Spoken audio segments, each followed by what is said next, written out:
No, absolutely. There we go.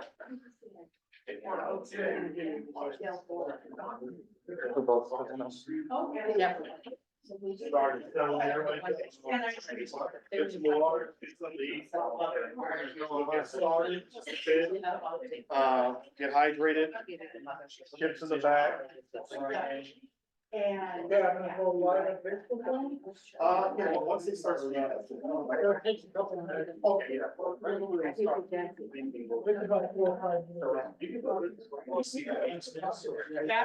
Do you have a sign? I have them on the top. You want me to grab it? You know what, I don't know if there's a place for it. You can put it against the wall. I wonder how that could. Do you want me to go get it? I don't know.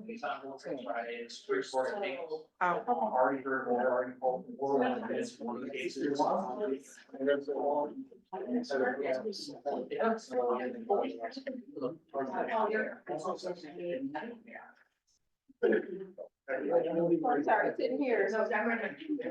Okay. How do you want to position your? That's what I'm trying to figure out.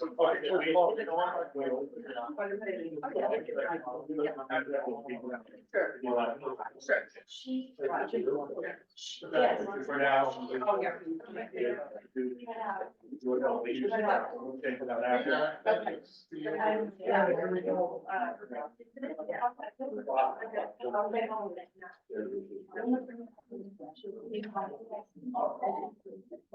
Do you need this front row clear? No, actually, people can sit in that front row if they choose. It's not like church, right? Yeah.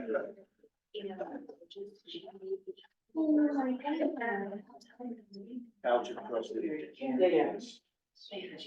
mean, that's. Judith. Good job. Also, the first. Oh, I'm not gonna, that's a lot. I can't see all that. Let's be short. Just say everything. Let's be short and back, so.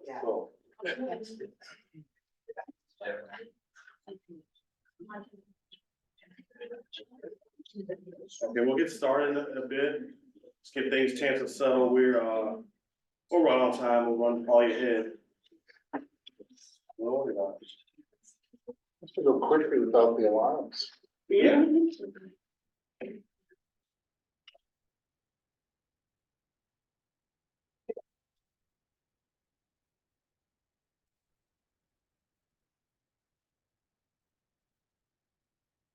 He's still talking, guys. People are righteous.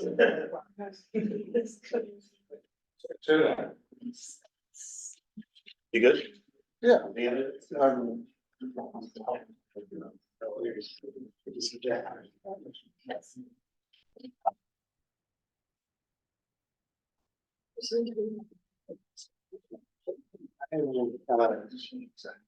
Keep on a more casual way, but I'll keep it.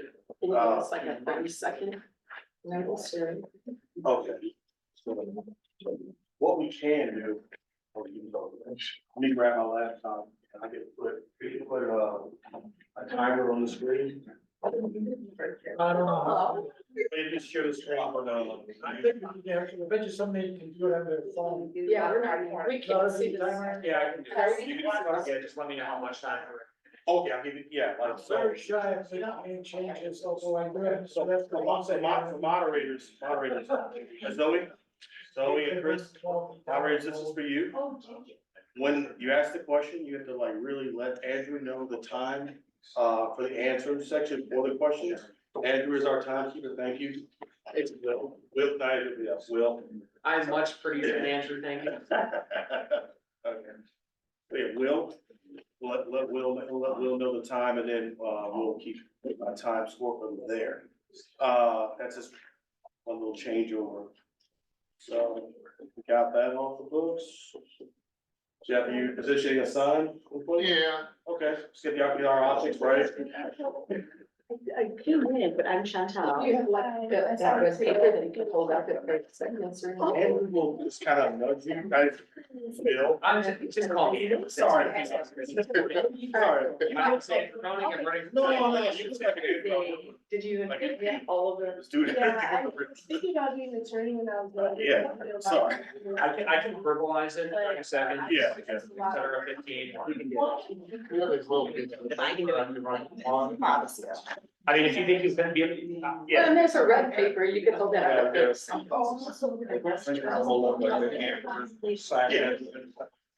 Are you using that? Yeah, definitely. When you see this, your time is up. 30 seconds. 1 minute, 30 And then we seconds. have pretty much everything. You're done. I think the hand was. Can I see the one, just make sure we can. Okay, we'll get started. Verbalize it as well, 1 minute. Okay, we'll get started, so. Okay. Okay. Welcome to night 2 of Voter Be Trumped. Forums. Tonight we have, three segments going on. First up, our coroner's race. Winfield Township Trustee Judith Lukas, Attorney Jacobson for Dupage County Coroner. They'll address us tonight and give us kind of an overview of their views on the issues that affect things around the coroner's office. Second segment, we only have one candidate going for Dupage County Board 4. County board member of the plant is away at a prior engagement around a concert that was booked, in advance. So she won't be here tonight, but we've given her the questions. Look forward to the answers in written form. That will delight us. Christine Mays will go in that second slot. And then following shortly, Chantel Porter, Judge Porter. I do have a question. Is this live stream and do Yes. people need to go to what site to All get to to it? the Bloomingdale Township page. Correct. Yes, Facebook page or their website? Page. Thank you. Thank you. Just making, get that information out. Thank you. Get it out there.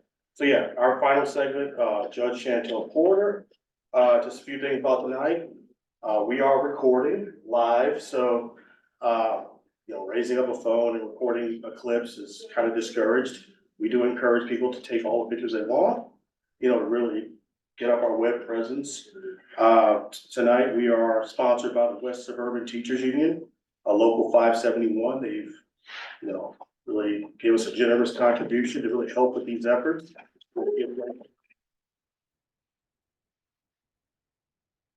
Bloomingdale Township, and just DuPage Democrats. I mean, this is speaking to the strength of our party. Tonight we have candidates here running for coroner. I mean, an office that doesn't always register, but we have two great candidates running, an elected official, Judith Lukas, and Attorney Jacobson, who's done many things for the party over the years. We have an elected official running in the second slot, and we have the judge who's elected currently. So we're growing, we're moving as a party, as a whole, we're growing, we're moving. And on that, I mean, we're still growing. We still got people coming forward, wanting to run. One of them I want to recognize tonight, Mr. Tom Barton, right here, from Glendale Heights. He's looking into the possibility of running for Glendale Heights Village Trustee, District 6. So,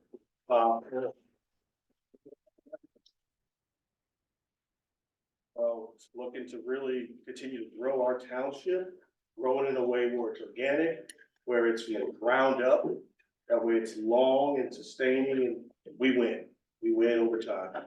So I'll leave it there, and as all Democratic events, if you have 10 people in the room, we pass the hat. So let Karina get the hat passing around there. The hat basket.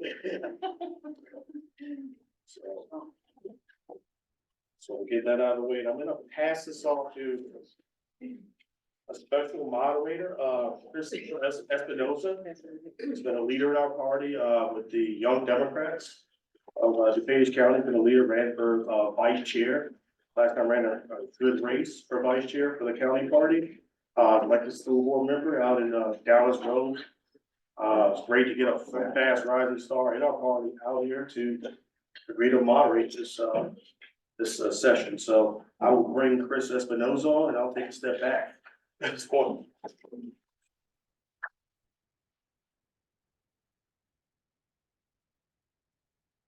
Thank you all for coming. Thank you for taking the time to come out and participate in our sort of fashion. Thank you both of you for stepping up to agree to this debate. So the way we do it, I'll ask one of you, both of you the question. One of you will respond and the other one will respond. There's an opening statement, 3 questions and a closing statement. The opening statement, you have 1 minute. The next 3 questions are 2 minutes each, and the closing statement is a minute. Can you keep your voice up so we can all hear you? Will be providing the time, so you're just gonna hold up the red folder with the time. Okay, so please introduce yourself in 1 minute and tell us when you decided to run for Dupage County Coroner. Judith, if you would start. Hi, thank you. I'm Judith Lukas. I'm a registered nurse. 4 years ago, the chair of our party, Cynthia Forbes, asked me to consider running for coroner. At that time, it wasn't the proper time, but I thought about it and what could I do? And I think if you're gonna run for office, you need to change the office, you need to bring something to it. So I'm bringing my public health background as a nurse to the office. I really wanna combat our increasing death rate from suicides and substance use. And I have a lot of great ideas on how we can do that. I also worked most recently at the Dupage County Care Center as a registered nurse. And I will tell you from an employee point of view, there was a lot of work and not enough pay. And I also have, a coroner's job is 24 hours a day because people die around the clock. And as a nurse, I worked holidays and weekends and days off, and I've been on call and gone out at 2 or 3 o'clock in the morning. And I'm very empathetic with the employees in the department. Thank you, Judith. Candidate Jacobson. So I want to thank the Bloomingdale Township for supporting this event. I'm running because I'm the only candidate that has the professional demeanor, the legal experience, and the administrative experience to run, which is probably why most Democrats in DuPage, from the county board chair, Deb Conroy, to the chair of the county Democratic Township organization, to county board members, Dan Heviard, president of the county board, have endorsed me. The coroner requires the ability to interpret the laws. As I've mentioned, it's a law enforcement position equal to the sheriff. And so I am the only one that has the capability. In addition, I'm the only one that can handle the communication that's necessary to get out for the coroner. They're not happy with the current coroner Jorgensen, and they want him replaced. I'm the only one that can beat him in the final primary election. Thank you. It goes by very quick. Thank you. First question is 2 minutes. In light of the ongoing opioid epidemic, what specific initiatives or policies do you propose to address the increasing number of overdose-related deaths in DuPage County? How do you plan to collaborate with law enforcement, healthcare providers, and community organizers to implement and evaluate these strategies? Candidate Lukas, if you go first. Sure. Well, part of being a medical person is not just the opioid epidemic. We have to look at methamphetamines and cocaine and alcohol, and that's why I think we need a medical person. I've got some short-term and long-term goals. I want to make sure that everyone and every high school and even unfortunately middle schools and grade schools have Narcan. There are testing kits for drug users to use to test to see if there's fentanyl in their drugs, because we have a lot of, overdose tests because of fentanyl's in the drug and that people are not even aware of it. My long-term goals, we looked at all of the drug programs have not worked. Just Say No, the DARE program, this is your brain on drugs. Evidence has always shown that none of those programs have worked. And I think if we go to the program and the problem the same way that we've always have, we're not going to get different, we shouldn't be surprised if we don't get results. So what I'm doing is I'm developing a plan to teach middle schools and high school students coping skills. I'm bringing my public health background into the forefront. I'm making the coroner's office a public office. I will be at events healthcares, I will go to schools, libraries, park districts, teaching our young people and later adults, that's my long range coping skill, because so we're not turning to alcohol or 30 seconds. substances. So I really think that, like I said, getting our testing kits out. And I also want to put our resources, our 211 and our 988. 988 is our suicide line. 211 is our crisis line out there for resources. I think we need to feed people. We need to find affordable housing. We have to look at all of the problems that are at the base of that. But my biggest plan, my long range plan, is teaching coping skills. Thank you. You're welcome. Canada Jacobson. Thank you. So the opioid crisis among the drug crisis that we're experiencing isn't getting better. But we have to understand federal government, state and the county have money, funds and an implementation in place to work towards reducing it. It's not the coroner's role to start getting involved in that. For example, the county has moved money to schools so the schools can work on the drug crisis, the gun crisis, and suicide. All those are very personal issues to me. All of those are something that I'm going to work towards reduce. But as a coroner, the job is communicating the data. So in Dupage right now, the current coroner's website is several years behind on all the data. If you go look at the deaths, the drug deaths, it's going to be 2022 data.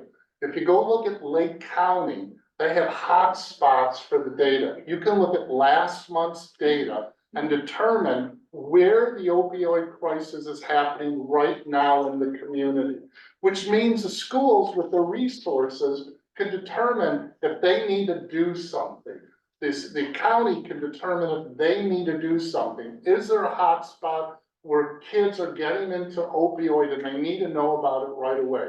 So as a coroner, the job is to get the data out quickly to the government that handles this crisis and make sure it's efficient. 30 seconds. My goal is to make sure that that website on day one is up to date with the hotspots and communicating to the appropriate government officials, the schools, that we have a problem, it's happening now, and they can hop onto it quickly.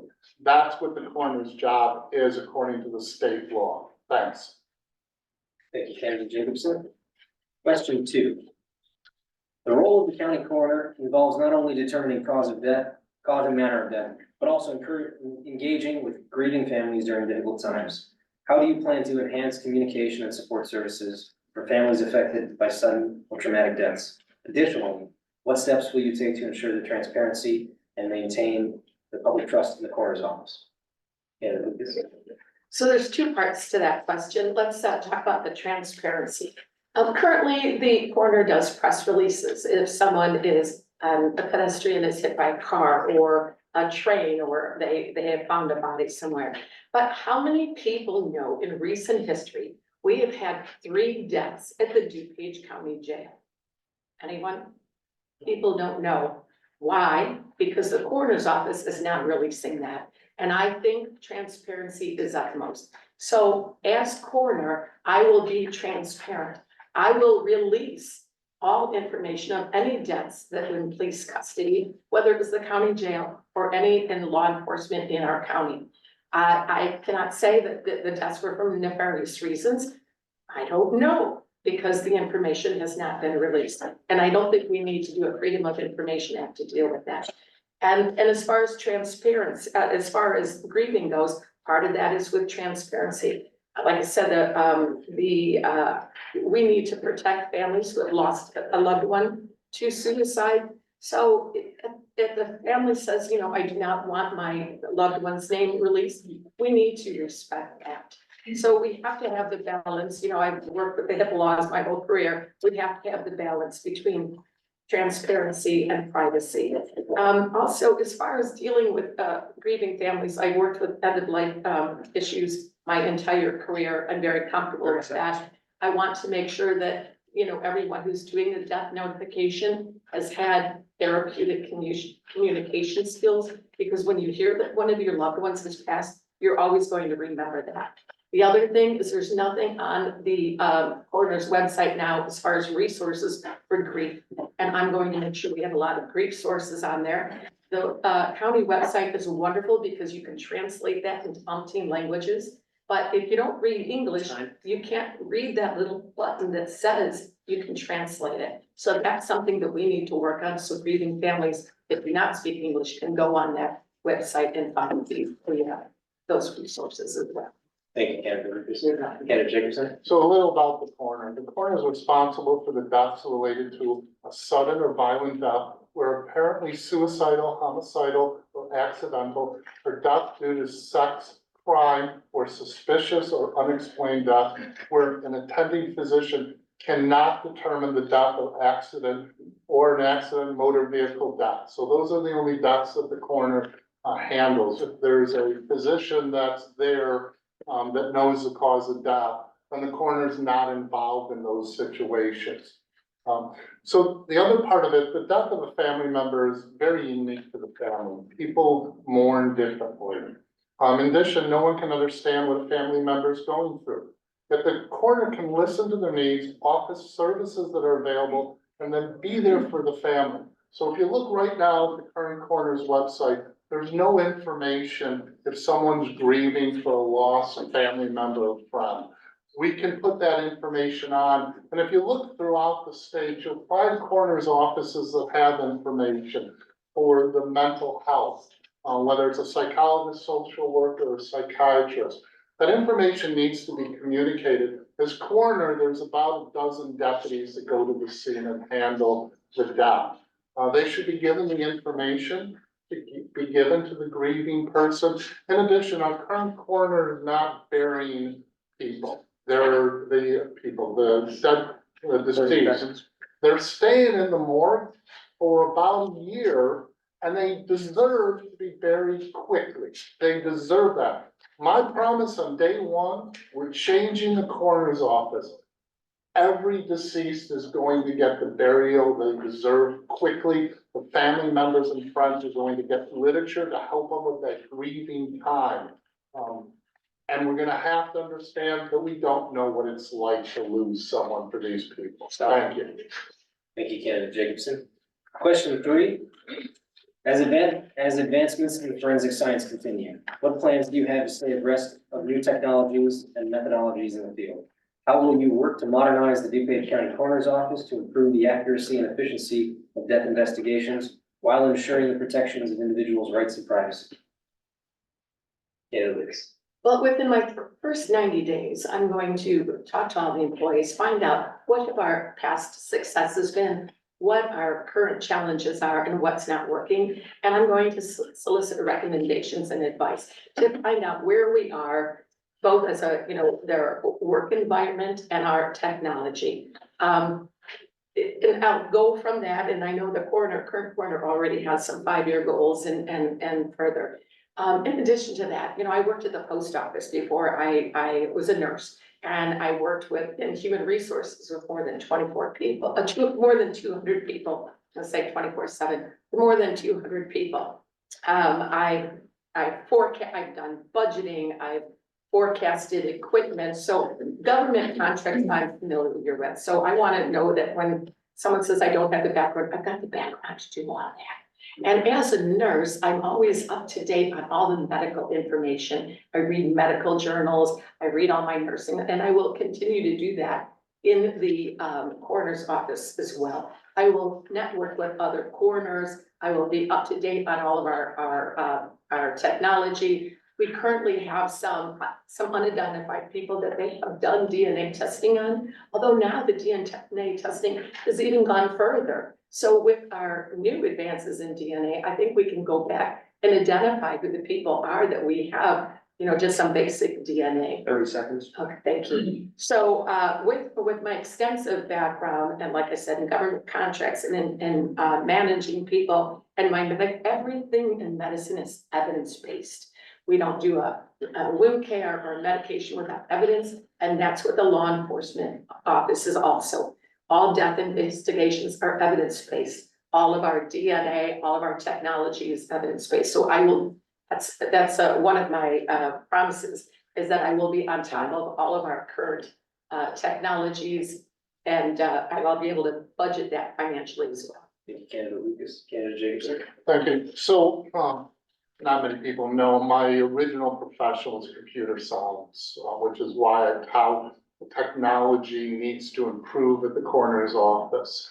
I'm also general counsel for the Dupage Forest Preserve. It's the 5th largest budget in government in the state of Illinois. We have 250 employees and we deal with science every day. So the contracts that I'm involved in deal with anything from building a bridge to we have technology to count the size of cells in algae for feeding mussel. So improving technology and working on the computer systems, it's not something that I'm foreign to do. It's something that I do every day. And we need to do that. Also, I have talked to the MAP employees. So remember I mentioned there's about a dozen deputy sheriffs, a member of the Metropolitan Alliance of Police. And I talked to the lead person who I've got the endorsement for. I looked at the problems they have. They need better resources. They need better equipment. We've talked about what they need now so that on day one, if I win, if I get your vote, we can move ahead to give them the resources to do their job. We have a decent staff at the coroner's office, nurses and deputy sheriffs, and we have 2 pathologists. So the job of the coroner is to make sure they have the resources they need, they have the work environment that they have, because they're complaining that they're not getting fair work environment. And that's all they want, is just fair resources and fair work environment, which I plan to do. We're working with MAP to make sure we get that on day one. And that's my hope to have. Thank you, candidate Jacobson. Each of you, will have a minute for a closing statement, share your vision for the coroner's office. We'll start with candidate Lukas. All right, so, again, I want you to settle for more. Yes, the coroner's office now just reports statistics. I'm gonna do more than that. I'm going on my own time. Like I said, I work 24 hours a day, 7 days a week. I will go out to the community and I will teach coping skills. I want you to settle for more. I'm also the only electable candidate. My opponent has run 2 county-wide offices and has not been elected. So I have run PC committee person, I have been elected. Winfield Township trustee, I have been elected. I am the person who can win the county race, and you need to look at who's going to be able to win in November. The other thing, because my opponent cannot go against my medical career or my other extensive career in government, is now saying that he's the only one with a professional demeanor. And that is misogynistic, and we have no room for misogyny in the Democrat Party or in any other part of society. So if you are a woman or know a woman who's been in the workforce and had a men said that they are not professional, I want you to listen and vote your conscience. Candidate Jacobson. I'm really offended about her comments on me. I've tried not to make negative comments about her. I'm really asking for your vote for the coroner.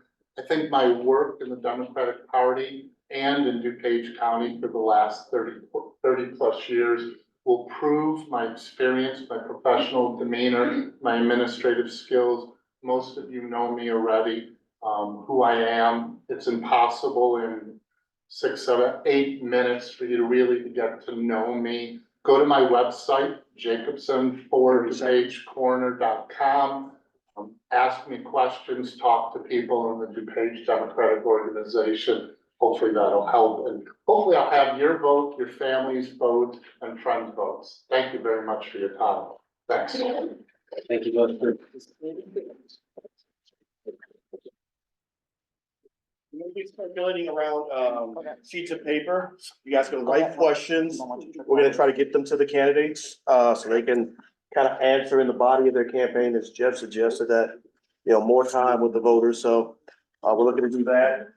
And nurse is just as professional as a lawyer. So, and also, this particular race had its own challenges.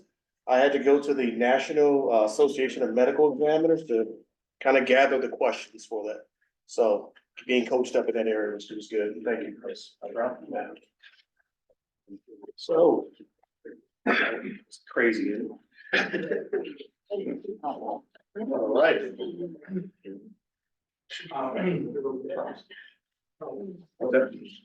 Does it make sense to alternate the order of answers? Yeah, definitely. Definitely the same. So I'm gonna bring Zoe up, yeah. That's true. Yeah, so, we are changing segments, switching things up. Their corners race is lively. We have a lively corners race. Yeah, so I will, bring on the next, what's that? We can record the, you said we're gonna record the whole segment. Okay. It's your daughter. Come on. Yeah, so, we are changing segments, bringing on another great moderator, Zoe Lynn Bishop of the NAACP, youth coordinator, get your title right, youth president. Coordinator, you're president, you make an executive decision, so, Zoe will take up the moderation for the next segment. We are in Black History Month, so this is something that is very intentional for us in Bloomingdale Township, something we're proud to do, and look to continue this as other primaries come up. But Black History Month, and there's a theme tonight. We have Young Democrats for Chris, the youth president, Zoe Lynn Bishop, and I will bring her on.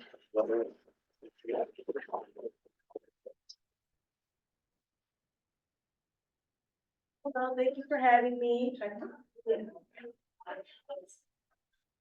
We don't want you guys to jump over. Would be safer. Thank you for having me and thank you for being here. I'm excited to be the moderator for you. Thank you. Thank you. Today we have Christine Mays she is the Glenside Public Library Trustee presently, and she is running for the Dupage County Board for Democratic primary. Thank you for being here. And for your opening statement, you have 1 minute, and I would like to say to please introduce yourself briefly and explain why you decided to run for the county board. So hi, everyone. My name is Christine E. I go by Christy, normally, so that's probably how you know me. And I'm running for Dupage County District 4. So before I begin, I'd like to take this opportunity to thank everyone who made this important informational event possible. So in particular, I'd like to thank Tom Bartenfelder, Director of Glenside Public Library. And I've had the pleasure of working with Tom in my role as Secretary of the Glenside Public Library Board for several years now. And I'd also like to thank tonight's moderators, Zoe Bishop and Chris Espinosa. And as we close out that Black History Month, I'd also like to give a special thank you to everyone in tonight's audience for taking time out of their busy lives to attend tonight's events. Democracy is winning. So I've had the pleasure of meeting many of you, but there are still some faces I haven't met, but I look forward to getting to know you. As my husband likes to say, in 3 minutes, we'll be best friends. 30 seconds. So for those of you who might not be familiar with me, here's a quick overview of my background. I'm a Dupage County native, raised in Winfield, Itasca, and I'm a graduate of Lake Park in Roselle. My journey took me to Washington, D.C., where I earned a BA in International Studies and Political Science from American University. And while there, I had the privilege of working on Capitol Hill for Senator Peter Fitzgerald. My first day was 9/11. And after returning to Dupage County, I pursued a Master of Public Administration, MPA, with a focus on public management from DePaul University, Chicago. And over my 8 years, and I also went to work for the National Safety Council, which is headquartered in Itasca. And let's see. Like I said, I worked for the Glenside Library Board, and I became the first ever second vice chair of the Dupage Democrats. Thank you, candidate Mays. Now for the next 3 questions, you will have 2 minutes each. So for question 1, please tell us, how do you plan to engage with and involve community members in decision-making processes? So I am a candidate with the Master of Public Administration, so I recognize the importance of engaging and involving community members. And actually, when I worked for the National Safety Council, this is basically what I did. I built coalitions and I worked on increasing engagement. And so my approach involves several key strategies aimed at fostering transparency, inclusivity, and collaboration. So firstly, I would prioritize open communication channels, utilizing various platforms such as town hall meetings, community forums, and digital platforms to solicit input and feedback. And this is basically what I did for the National Safety Council. I did monthly large group virtual meetings for like the 4 divisions that I managed, and then I was working on the other divisions that I didn't manage, but I liked working the meetings, so that's what I did. And by actively listening to, attendees' concerns and ideas, we can ensure that the decisions the county is making reflects the needs and priorities of our very diverse population. So additionally, I would advocate for the establishment of advisory boards or committees. Also, what I did with the National Safety Council, so I was just doing the same thing on a bigger scale. And they'll be composed of community members representing different demographics and interests. And these groups would serve as valuable sounding boards, providing valuable insights and recommendations on key issues facing the county. And furthermore, I believe in the power of education and outreach to empower community members to actively participate in the decision-making process. And I would work to provide opportunities for civic education and engagement, including the workshops, informational sessions, and leadership development programs aimed at equipping residents with the knowledge and the skills needed to actively contribute to local governments. So lastly, I'm committed to promoting a culture of transparency and accountability within the county board. And this includes ensuring that relevant information is readily accessible to the public, conducting meetings in an open and transparent format, and providing regular updates on decisions and initiatives. So by implementing these strategies, I aim to create a more inclusive and participatory decision-making process where the voices of the community members are heard and valued in shaping the future of our county. Thank you. Now for question 2, what strategies do you propose for encouraging economic development within the county? So with my experience as a library trustee running for the county board, my strategies for promoting economic development within the county would be multifaceted. First and foremost, I would advocate for the comprehensive economic development plan that focuses on leveraging the county's strengths and addressing its challenges. So one key approach would be involving collaborating with local businesses, entrepreneurs, industry leaders to identify growth opportunities and address barriers to expansion. So one example I look forward to bringing to the board revolves around STEM education. And I want to partner with elements of our local library system. Like I said, I'm a library trustee, but every municipality around here has a local library, and we can collaborate on this. And I want to partner with elements, to choose Dupage and innovate Dupage to serve as business incubators for young people, leveraging the power of libraries and STEM to create jobs of the future. And this would create an intergovernmental agreement to define economic development beyond arts and tourism. This would create good jobs to create the communities of the future. So by fostering a business-friendly environment, we can attract new enterprises and support the expansion of existing ones.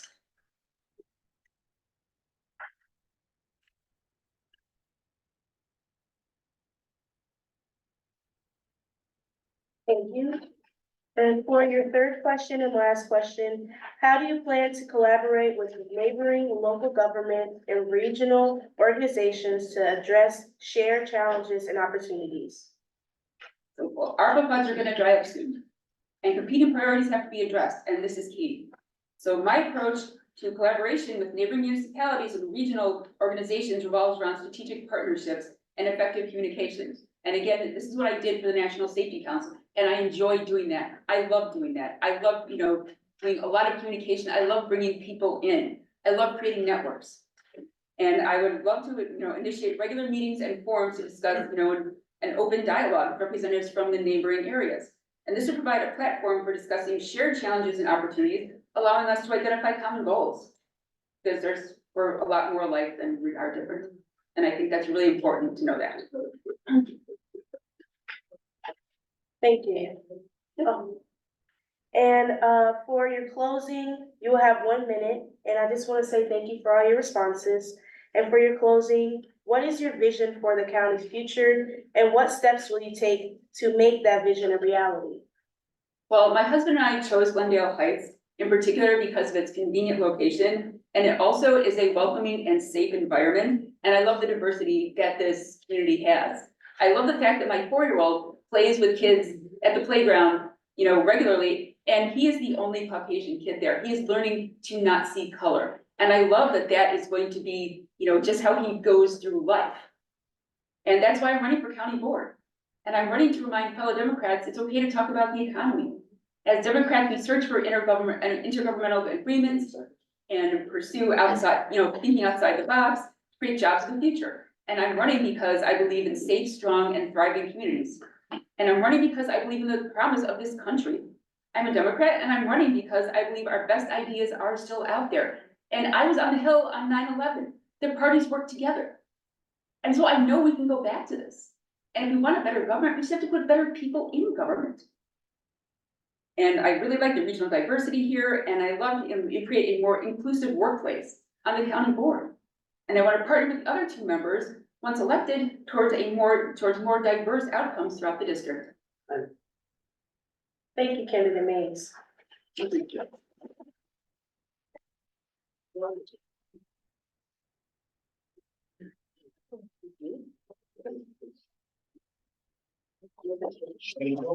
Got our stuff. He's got his stuff.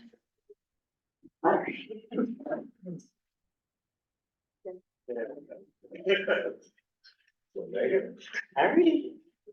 All right.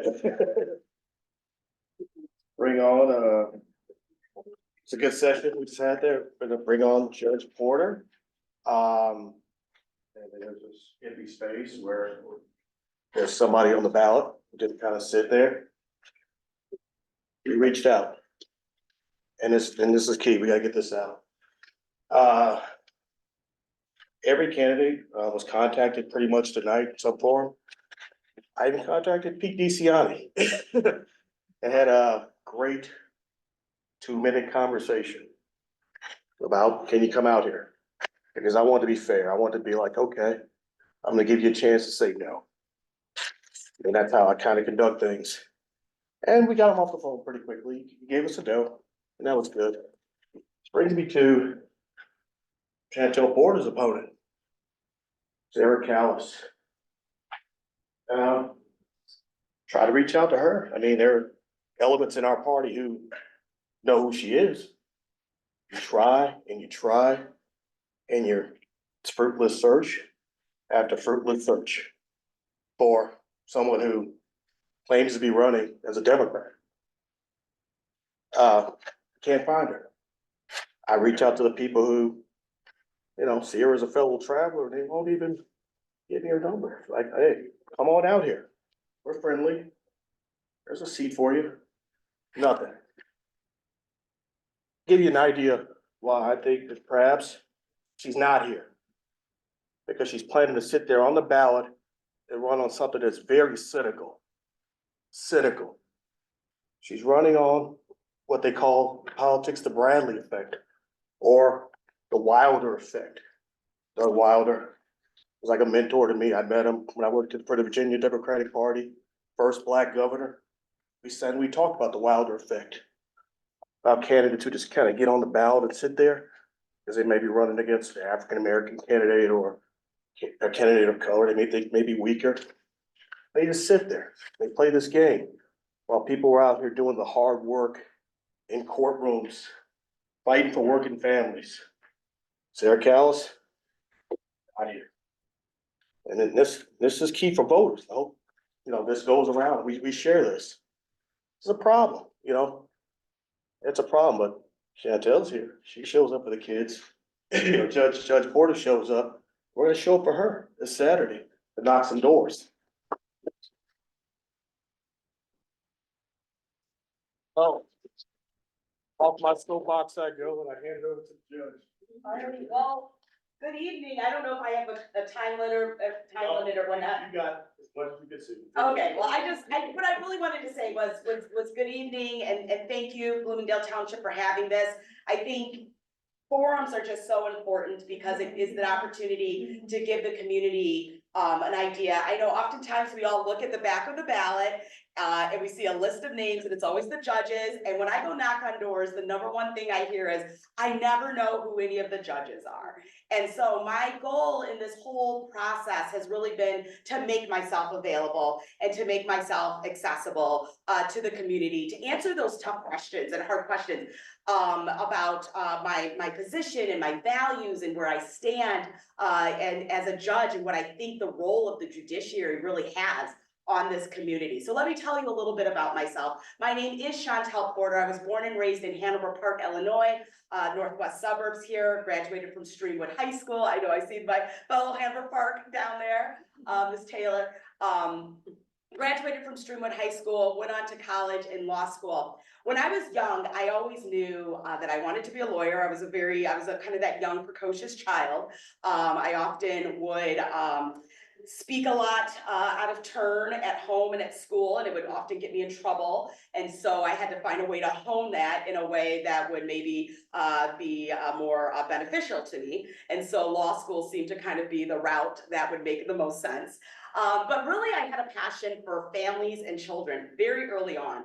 I just really felt that was something. My mom was an educator for 30 years. I don't know if I could be in the classroom every day, so hats off to her for being in a classroom with third graders every day. But I think I just had that sense of just really wanting to help children and families, just instilled in me very early on. So when I graduated law school, I ended up at the Public Guardian's Office in Cook County. And so what that office does is they are appointed as the guardian ad litem that represents children that are in the DCFS foster care system. And so at one point, I think my highest caseload was upwards of about 200 and some children that I had. And that was my full-time legal job. And not only was it about being in court and representing their best interest in court when they were facing the DCFS system, but it was also about going into their communities and going into the foster homes and meeting children there.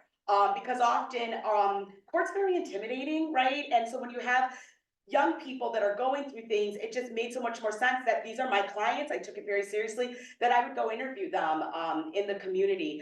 What at the time, this was kind of the early 2000s, at the time, the largest concentration of foster homes in Cook County was actually in the Inglewood area. So the largest amount of foster homes were in this area. Now, I was very young and I'm relatively suburban, so I had pretty much probably no clue of any kind of sense of my awareness or belonging. But what I knew is that these children had so much to offer and so much to give, and it just resonated with me.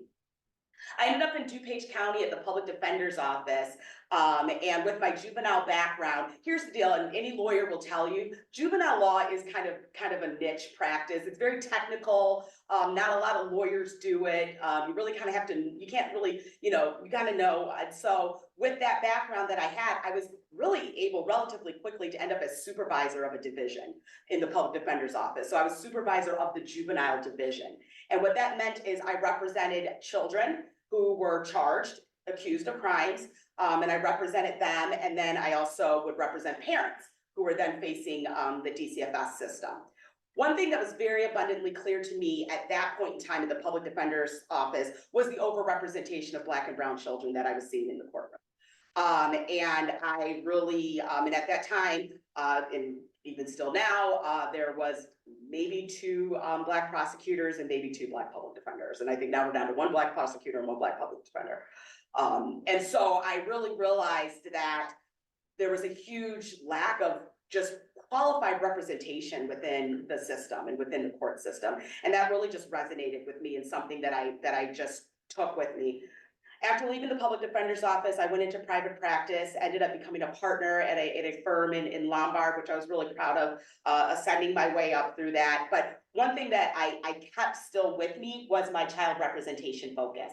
So I continued to do a lot of guardian ad litem work. I represented children in contested custody cases. I got a contract with Dupage County to represent children again in abuse and neglect cases. I couldn't get away from the work.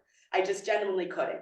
But what, on top of that, not just the legal skills, I realized I like being part of a community. I like being part of a legal community. I think there's so much to give when lawyers learn and work with one another. So what I started to do is I got involved. I was on the board of directors for the Dupage County Bar Association. I ended up being the 30th president of the Dupage Association of Women Lawyers. I was on the board of governors for the Illinois State Bar Association, which is the leading organization within the state of Illinois for all barred attorneys.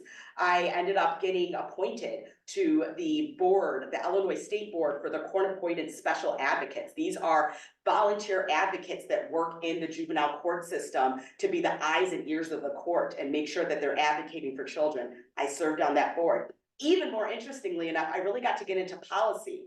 The Department of Children and Family Services has a legislative body called the Illinois Juvenile Task Force. And what they do is they look at the policies of DCFS and make recommendations to the state legislator and to the governor about how those policies work. I ended up being appointed to that board and working on some serious policy things and changes that we needed to make within the department. Once I continued that, I got two very distinct honors that I was very proud of, which kind of just lets you know my trajectory to the bench. The first is the Illinois Supreme Court appointed me to what's called the Guardian Ad Litem Education Committee. This is a statewide committee sanctioned by the Illinois Supreme Court that is tasked with educating every single attorney that represents a child in the state of Illinois. We put together the curriculum on the tools and the skills that they need to educate those children. I got to be on that committee. I also got appointed by the Illinois State Supreme Court on their Committee for Equality. What that Committee for Equality did was make sure that these courthouses that we come into are accessible to everybody. We dealt with things such as making sure that you really do have a jury of your peers, and how do we select a jury and a jury that looks like you. We talked about making sure that our court orders and court forms represent LGBTQ people and their preferred pronouns and how they want it to be honored and respected. We talked about the issues as when you come into the courthouse, does all the personnel from the clerk to the deputy to the check-in to the court reporter, does anybody in this courthouse look like you? Anybody look like you in this whole building? And so these were the issues that we were addressing on this Committee for Equality. I can only imagine that all of this work put me on somebody's radar. That when the opportunity came for me to be appointed to a vacancy on the circuit court, I was very honored to get considered for that position. How it works is that when there is a vacancy on the court, the spot has to be filled because there's work to do, and we only have 43 judges, so it's very inefficient to just leave a spot open. So the spot gets filled. But it is an appointment with the understanding and the assignment that you do have to run, and you have to be duly elected to that spot. We have 15 circuit judges in Dupage County. All of those are elected circuit judges. I am the only African-American woman to serve on the Dupage County Circuit Court. I'm the only African-American person circuit judge. The 15 circuit judges are responsible for appointing the other 38. So although you have 43 judges in your court system, you only get to vote for 15 of them. And then you trust that those 15 are using their judgment in appointing the other judges that sit and serve. And so that is the role that, that we're playing right now. When I became a judge, they asked me where I wanted to go, and no surprise, I said juvenile court. And I wake up every day and I just can't believe that I'm a juvenile court judge. I say in the literal courtroom that I sit in, I've had almost every role. I've been a public defender in that very courtroom. I've been a GAL in that very courtroom, and now I'm a judge in this very physical courtroom, courtroom 3002, which you know all about now, right? I'll do a little side note. The NAACP, who has graciously partnered with us this evening, we hosted, how many students were there, Zoe? Like 20 or so? Yeah. Yeah, we hosted about 20 students from Naperville Bridge School and some other communities. They came to the court, and this is today, this is literally today. They came to the courthouse, they came, we gave them a tour, and then they came to my courtroom, and I got down off the bench and we chatted. And we just had a really good conversation about what the role of the courts are and what do we do, and I think we had some tough questions too about how Black and brown children interface with the court system and some of the challenges that they face and trust in the system. And so these are the conversations I like to have. These are the things that I like to do. I was able to take my whole courtroom. We have a substance abuse treatment center in Woodridge. And I was getting all this feedback because I send children there who need treatment, right? And I was getting all this feedback about some issues that were going on at the substance abuse treatment. And I said, you know what? I, as a judge, am responsible for these young people, and I put them in placements and residentials and things like that. I feel like if I'm getting feedback that something's going on there, I need to know. Because at the end of the day, I take these children in, you know, to be responsible for them as the government or as the system. So I brought my whole courtroom, my state's attorneys, my public defenders, my GAL, we took a field trip and we went to this treatment center and we sat down we took a tour, it was great, so I could see, where am I sending these children? And we took a tour and I sat down with the director and the counselors and the principal and all these people, and we came up with 4 very simple things to cut some of the red tape. One of them was they need a plan in regards to getting some orders so that they can get some therapy for the kids without going through all the rigmarole, just very simple things. And I'm like, I can do that. That's a very simple thing that probably took years of red tape and things that just a court order can make sure that a child gets the care that they need when they're going from one placement to another placement, and don't get lost in the system, because that's the #1 thing that we're seeing. I know we live in Dupage County and we like to tout how rich and wealthy Dupage County is. Families are struggling. They are struggling with substance abuse, mental health, domestic violence, traumas upon trauma, and they need help and they need support. And if we don't capture what these families need at the very early stages, we lose them. We absolutely lose them. And I know sometimes there's, this, what's the role of a judge in the community? Well, ultimately my role is to be knowledgeable about the law, to follow the Constitution, to apply the law equally, fairly, and make sure that I'm just and fair and impartial. That's absolutely the #1 role of the judge. The other role of a judge is to build confidence in the system that we all buy into, the system that we call a rule of law. It's about the ability to feel that when you walk into that courthouse, you are being treated fairly. It is the most important day of that person's life. And even though I might have heard the same set of facts or the same sort of case, or I might be tired or whatever I might be going through, I have to remember that person has probably already struggled to find parking. They probably got all the way to the courthouse and then realized they couldn't bring their cell phone in. They had to go back out to their car and drop off their cell phone. They had to go security, take off their belt. They had to then try to figure out what courtroom they needed to go in. They had to figure out what floor they needed to go in. They needed to realize who they had to check in with. They have gone through all these stressful steps. And let me even talk about if they needed childcare and everything else to get to the courthouse. They've gone through all these stressful steps before they've even seen me. And so I have to remember that is absolutely what my job and my role is to make sure that when they come in, and I often say to people in front of me, they're very nervous and shook up, and I said, calm down, take a breath, collect yourself.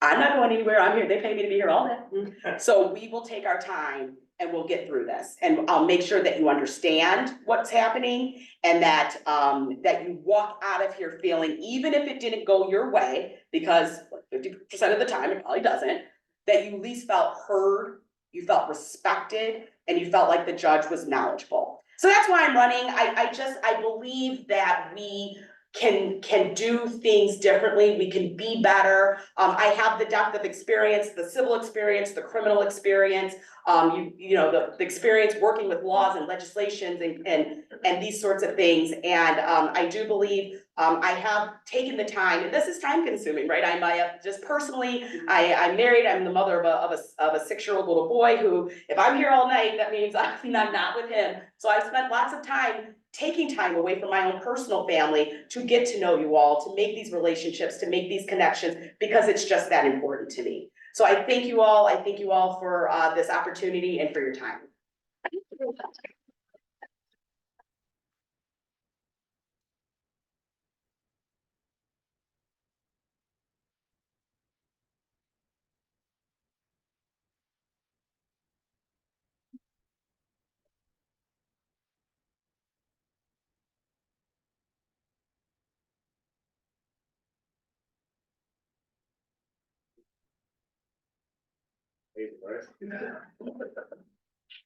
Oh, so, this portion of the show, I'm sure some of you may have announcements with bids, you may have coming up, so you might like to step forward about announcements, any events, anything? Good. Young Democrats of DuPage County will be hosting a postcard writing event for County Board Member Greg Schwartzy on April 18th at 6 P.M. We'll have that information up on the county website and on the Young Democrats social page on the Bloomingdale page at some point as well. We'll hope to see you all there. That's April 18th, I believe so, yeah, we'll get to the office? the county office, yeah. Yeah, okay.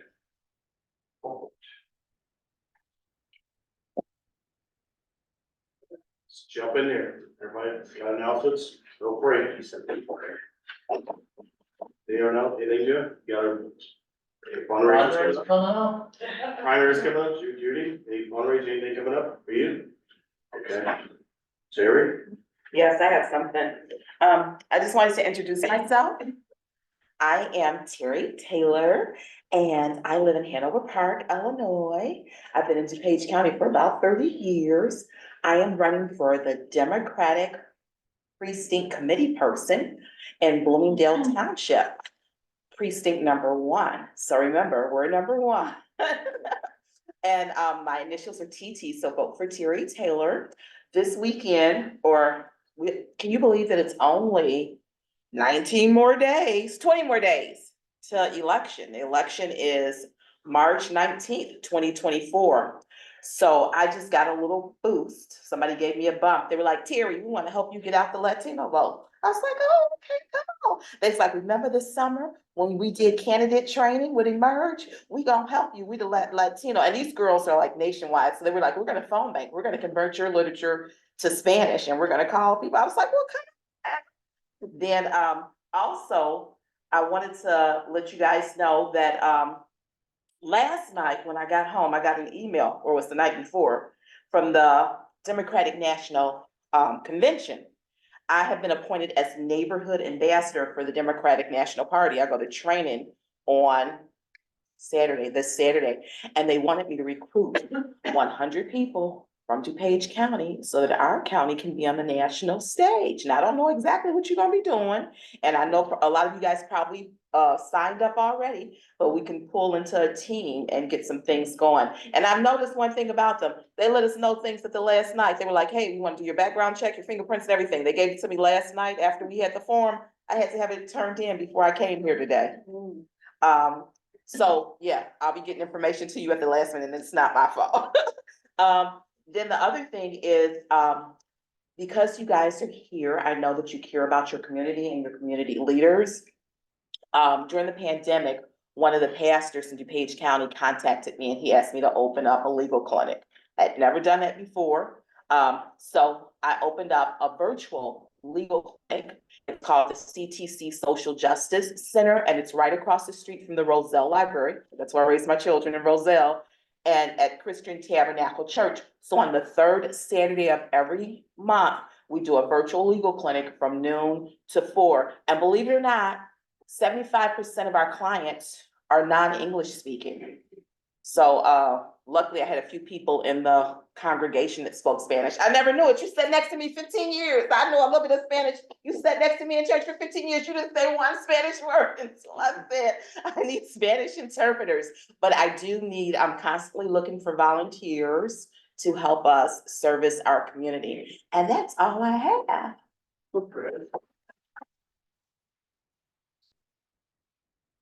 Right, you wanna mention the day of action? Got that right here. Okay, All right. I figured you all. You got that right, yeah. So, section I like to do at the end, as meetings start to wrap, the road ahead. I said it and I kind of ramble into what we had to do going ahead. March 2nd, 11 a.m., right over here in Camaro Park. We're doing a canvas for Judge Chantel Porter, Mike Shoulders and others, and some of our folks will join on it. Join on in there. We're looking to really canvas the Glendale Heights area and really get out the message. Really get the message to people that really need that message. So that's what we're doing, March 2nd, right over here in Camaro Park, 11 a.m. We have lists. I printed the list yesterday. Literature, Maggie, I'm sure, wherever she goes, there's literature and signs. And the objective is to knock all the doors we possibly can over all these turfs. Maggie, you call the turfs together, I have to like break them apart. But okay, we're learning together. But, no, we have all our terms, so your objectives, knock the doors, and let's get some signs, let's get some Chantel signs right along Fullerton here.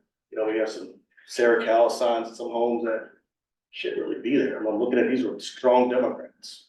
Like, who talked to them? You know, it doesn't make any sense, but, that's what we're looking to do, really, just get out that vote. Just really focus in. Glendale Heights is the perfect community. It is a, no nonsense town, really straight to the point. Tom, you probably attest to, as you're looking to run, Christine. It's one of my first stopping points when I moved out here in 1987. In 86, 87, my family, Glendale Heights was like it, you know, growing up around all this diversity that Christy mentions. So I've seen it, you know, Glendale Heights, the place where, you know, we had, refugees from Vietnam. We have a big Vietnamese population in Glendale Heights. In everything that happened in the early 80s, toward the end of the 80s. So it's kind of the epicenter of Bloomingdale Township. Bloomingdale Township has many personalities with our different cities. Roselle, you know, we're up there. More quality of life issues, more environmentalist. Bloomingdale, a little tough. It's a little tough in the city of Bloomingdale. You will get doors slammed on, you will get yelled at. You know, a little Italian, you'll get a little Italian in there, but, Glendale Heights it's our democratic, you know, it's bluer as we get past, south of Army Trail Road. So we really want to emphasize this. We want Democrats to get elected in our bluest areas. That's the point of Saturday. Saturday is key, which leads us to March 4th. Tom, I'm gonna invite you to this meeting. It's our, BTDO, we have, you know, meetings every other week based around different topics. Last topic we talked about, as a group, you know, as a group, a small group, talk about things that impact us. We talked about Gaza and the road ahead there and how our township would interface on that issue. You know, we came to the conclusion, we're looking to get back to just being a precinct organization that, really localizes our approach. So this next upcoming meeting, we're gonna talk about local issues. We have ballot referendums. One, Glenbard 87. I know you send your kids to Glenbard North, you mentioned. So they have the referendum around, just the schools, building up schools. So making sure the maintenance and things are up to speed there. So these are the issues we're tackling. You know, home rule was another one in Roselle that we're gonna all kind of get together and talk about on March 4th. I think that's the Monday. And talk about ways in which we can probably get our message out, you know, through text, through emails, and how to position that message to get Democrats to want to vote on these quality of life, these real issues. Because as the suburbs has grown, you know, since the Highway Act in the 50s, a lot of the things that we are going through in the suburbs is we've lived on the peace dividend so long that our schools, our water systems, our libraries, all these things are getting old and they're decaying right all at the same time. And here's the good news. We got Democrats who believe in public investment at a time, but we have to fight to really try to get the reins of control to make our communities continue to be strong. That's what we're wrestling with when you look at across the board with these school referendums with Lombard 87, Roselle Public Library District. Had a referendum around building a new library. And tonight, I can proudly say, I had a special meeting before this meeting. We voted on a memorandum of understanding around a possible land transfer, which would, I guess, lower the cost of building a new library. And with the goal of getting on the ballot for November 2024, when there'll be more folks who are pro-investment, going to vote, our type of people that are looking to build, because we've lived on a peace dividend so long. We had to rebuild our water systems, and schools, libraries, and everything under the sun. Roselle is facing a home rule referendum where to close an $80 million up impending shortfall, home rule has to be taken up. You know, taxes and sales tax and different things in different ways have to be addressed. So that's what we're gonna be talking about on March 4th. It's a long way to say all of that, really kind of go over why we're Democrats. Why we're Democrats. We believe in public investment. Our suburban areas are, are changing. And they're changing at a time where it needs to be more investment to keep up with the population, to keep up with who we are. And it's gonna less likely require the politicians that were into the 90s way to cut, austerity, that sort of thing. So that's what March 4th is about. And we march along to March 19th. It's every weekend. We're gonna be knocking doors for somebody. And it'll be Shanton, or it'll be, this candidate, that candidate, PCs, please go in your own buckets. Like you support a candidate, please get out there and knock doors in your area. We don't all agree on the candidates, but so what? We get out there and knock, for your candidates. And I will gladly go to the office and supply you with that. So, you want to knock for whomever, I'll go to the office, grab the literature, figure it out to get you that. So that's where we're at with that, racing toward March 19th. At the end of April, brings us to, we'll do activities in April in planning. So our next meeting is at the end of March. At the end of March, we reset ourselves. We talk about how the election went. What are the takeaways? What are the good? What are the bad? What did we learn in the election? And then we go forward and look at the possibility of, because we're kind of on the clock by law, so 30 to 60 days after the election, we have to reconstitute ourselves, reset our leadership team as it is. And that's what we talk about in the March meeting. I would like to have in the March meeting where, we have a clear idea where we want to go with things, and we'll be having those talks. I reached out to Greg and we talked about possible movements on things. We have a clear idea where we're going, because it's gonna require that to hit the ground running as we go into from the end of March to putting Rose Fitzpatrick legislative brunch, the legs up under that. And then into our leadership election in April, and into the promotion and execution and planning, promotion, execution of Rose Fitzpatrick. That's going heavy into like April and May, which brings us to like the first Saturday in June for Rose Fitzpatrick legislative brunch, which we're gonna quickly have speakers for. We're gonna have everything together there. Same with the award system. And that's gonna be pretty cool.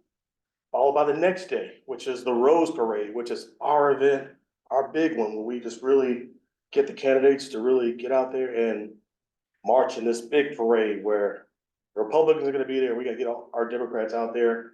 You gotta have your signs. Come ready, Judy, come ready, Jeff, whoever wins, come ready. With your signs and everything, because that parade is gonna be huge. So we wanna hit the ground running into the summer with the parades. At the Bach Parade, we got the Rose Parade. And just really grow from there, really grow into the fall from there. As we do recruitment events. And that's where the sheet metal workers will come in. We'll like we did with the drive-through petition drive, or, emails out there, texts out there. As people arrive, we're recruiting them and slotting them as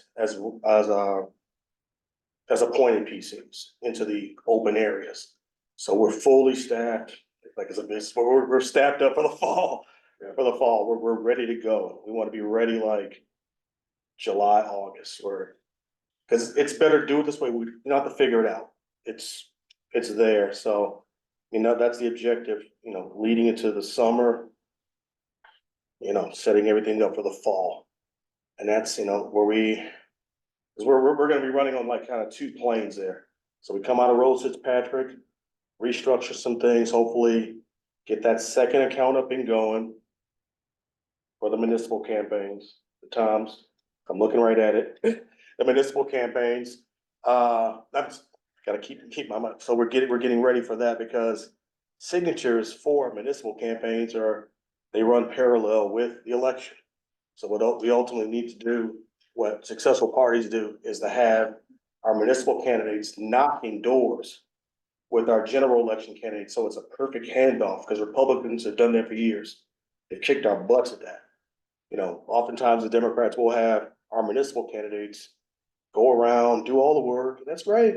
And Chris, you can attest to this, you know, you go around, you do all the work, and then here comes December, nobody's there to help you.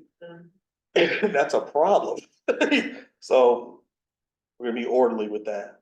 That is a big problem. You know, it's 50 signatures, it's 100 signatures, but in the cold, it might as well be 500 signatures. You know, you needed to get those signatures in September when they were like falling. Yeah, so that's where we're at with it. We're gonna like handle the different details. Jeff? So just a quick comment, so before these people get the nominee signatures, it's just to have either me or someone else review the nominee package, because I'm tired of handling objections to people on the ballot. Let's get it done right, let's not have any problems, Yes. so. Which brings us to Jeff. As well as, you know, any attorney, to get them checked. Which brings us to Jeff. So the quicker we get them done, the quicker we get them to Jeff, and they're all nice. So yeah, and Jeff, I mean, there's 2 seats that still bug me from the spring. You know, we left 2 seats on the table. We did a good job with the write-ins. You know, we see Christy in the room. She's one of our write-ins. We did a good job with the write-ins, but we didn't win 2 seats because we didn't object in one case. And I tried to bring Jeff into it. Not gonna get into the hairy details of it all, but it was just inaction. Inaction, like, come on, man. You know, but not gonna call anybody out, but inaction, that is a reason Bloomingdale Public Library, we were at last night, we don't have 2 seats. And it was just very simple. This guy was going off the ballot. Yeah, he did a year of residency and he just moved there 2 weeks. We had him. And then we had the guy behind him who was like kind of being helped by the Republican Party. They would have fell like dominoes. We'd have the 2 seats. So definitely. It's done, her opponent, we had him thrown off the ballot. Yeah, And then there was someone for the Helen Plum Library that got thrown off the ballot. yeah. But we'd had him, and like he would got knocked out. His fellow traveler would have fallen right behind him. We'd had those 2 seats. So, not again. And that's why the second account will make sense later. Like I'm saying things about the second account for municipal races, because in instances like that, you need quick action to jump in there as a party, and we didn't have that. We're not, you know, it's changing. These Republicans are like, they're on the right end, so on everything. So it's got a little revved up.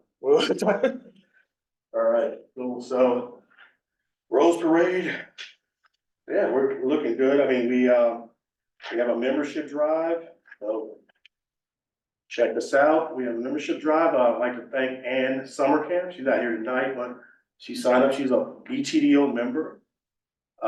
Not a voting member, but she's a BTDO member, so she can sit in on a call or 2 in the future about like a planning event.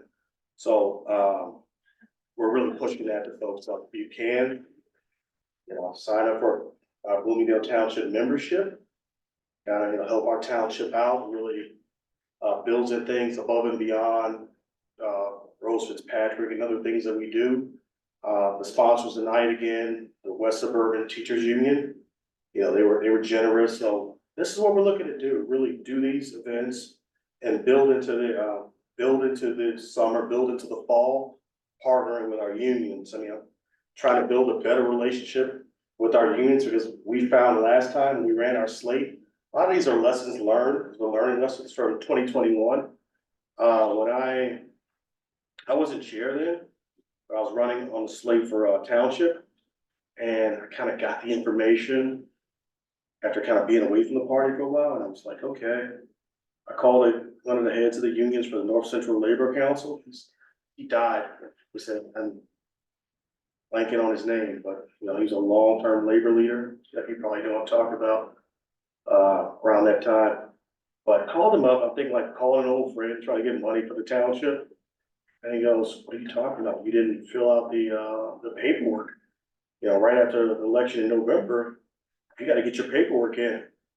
Like, but this is me. What's up, you know? But So having that relationship with the union, so I've been going out to the sheet metal workers, like meetings, going around to try to keep those relationships fresh. So when we run our slates, we're ready to go. And then the idea in 2025 is to run, 2 candidates.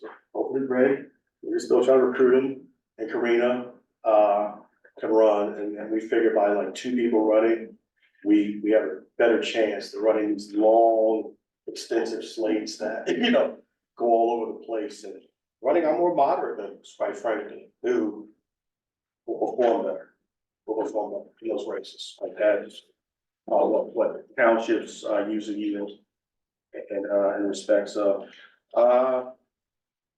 that's a long road ahead, a lot to accomplish, not a lot of time to do it. But I'll leave it there. Kind of separate up. Anybody have questions? I just want to add, April 20th, I believe is Earth Day. We're going to be Yes. doing the Adopt a Highway Yeah. on Bloomingdale Road, Roselle Road, and trying to partner with the Democratic Youth Organization as well. So we need a lot of people out there. We need a big heavy bag of garbage. Yeah, Chris, she wants to partner with you. So what's happening? So typically, like, Bloomingdale Township, and, I think, I'm throwing shade on anybody. So in the past, as a township, we're talking like 2010s, we got stuck in this mindset that we're small. But we start thinking small. We're small, but we're not small in relation to the challenges we handle.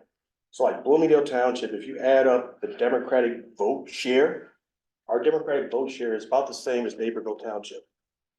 Slightly behind. Our vote share is bigger than Addison, and it's bigger than Wayne put together. And a little touch of Winfield. Winfield's pretty small. And I get on you, Judy, but you're pretty small, and then a lot of green space, but vote share, like the vote share is here as far as, winning the countywide offices. Deb Conroy, we love her, wouldn't carry the county without what we did up here by winning the county. So, this is, changing our mindset. So we adopted a highway, back to that. We adopted a highway 3 years ago, to really take ownership of the land under our feet, because, you can't grow until you take ownership under what's going on here. We'd often run off to the Great Western Trail, which is in Milton. I don't know where it is. It's back there. We'd run outside the township, but we shouldn't have been. And we partner with, I think we partnered ourselves out of being a township. We'll get with you guys, and we'll get with Wayne Township for the Christmas party. That's great. It feels good, but 2 times as bigger of the stuff we gotta handle. It made no sense from that standpoint. So we adopted a highway. Earth Day is a thing we've organized around the last 3 years. It's been growing. We're looking to grow it with the Young Democrats, so she will get with you on this. We're looking to grow with the Young Democrats and really get people out there to pick up trash on the highway, pretty much. Because we've got the nice little sign there. Republicans kind of knocked our sign down a couple times, had to fight with the village to get it back up. They are just relentless because they don't want you to kind of own the real estate. Yes. Can you hold up that membership sign and tell us how to sign up? How much does it cost? Oh, yeah. Thank you. How do you register? Yeah. Terry getting me straight. Okay, so it's our membership card. A nice QR code, give it a scan. Our membership is $25. So, you can sign up, it'll scan, it'll take you right to a landing page that's already pre-populated, ready to go. For folks to sign up and hand some of those around. And, a lot of townships have gone to this. This has been a fight for years. In townships, as Democrats, we got kind of weird. Where a lot of bylaws, and this has been happening like in different townships, a lot of bylaws within Democratic township parties have put in the bylaws of membership dues. And that happened like the last couple of years. Before that, oftentimes we'd have small pass the hats. That's great. You pass the hat and these things go toward these things I spoke about, the road ahead. Money's gonna be spent on the road ahead. But we didn't really emphasize membership in the bylaws themselves. We were under the mindset of, well, pass the hat, get a dollar here, a dollar there, and Democrats, you know, it's shameful to be asking for money as Democrats. You know, so, that's what brought us to this membership card and just really trying to get people to really put skin in the game and take ownership. Back to that take ownership, you know, get your own highway. We have our own land here to pick up on. Take ownership, become a member. Take ownership of your precinct, knock your doors. You know, have metrics on it. Everybody has their emails for their precincts that they want. Everybody has this. And that's what this membership cards kind of ensure. It helps us help others. Keep bringing folks in. So that's like, anybody passing those out, so we're good. Any more questions? Okay, thanks. Feel free. Go. All right, we're adjourned. Have a motion.